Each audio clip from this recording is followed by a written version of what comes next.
Staying in Southeast Asia, despite Myanmar's 10-year compulsory education system, impoverished families still cannot afford tuition. To help, TzuChi volunteers started subsidizing needy students after Cyclone Nargis in 2008. Recently, in Yangon, 116 students received TzuChi's financial aid, and this year, volunteers opened a summer class to help more students with their studies.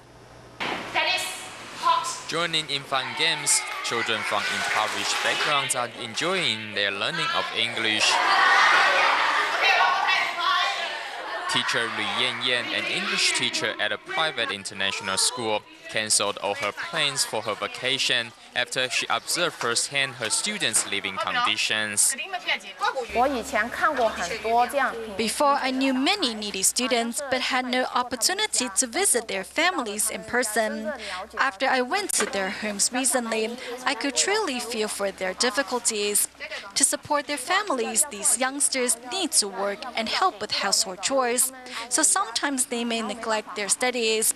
If I can help them with their studies and share my knowledge with them, I think that is something much more meaningful.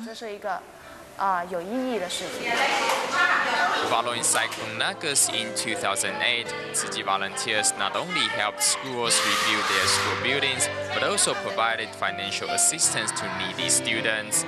This year, they even opened a summer class for the students in need. Children need education. They are the future of our country. Only when we provide them with quality education will our country be strong and prosperous. I'm happy to teach English here. The joy of giving is something that money can't buy. TzuChi's summer class teaches children not only English and math, but also various skills. In addition, medical personnel are also there to give the youngsters basic healthcare tips.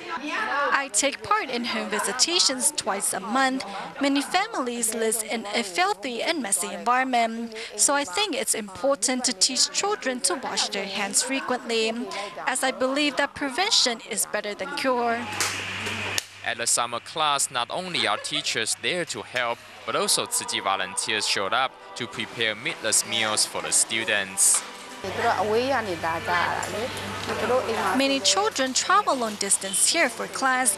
At home, they don't usually have enough food to eat, so we want to provide them with sufficient and healthy meals. Despite being short-handed, Myanmar TzuChi volunteers maximize their love when accompanying these youngsters. They organize several events to allow children to learn their own blessings after caring for the less fortunate. We want them to understand farmers' hard work and the happiness that comes from helping the less fortunate. We have been trying to pass these messages on to them. Bringing in a ray of hope to students in Myanmar. Over the past 5 years, TzuChi volunteers have been around to aid students in need, hoping that one day these seeds of love will flourish and pay the love forward across the country.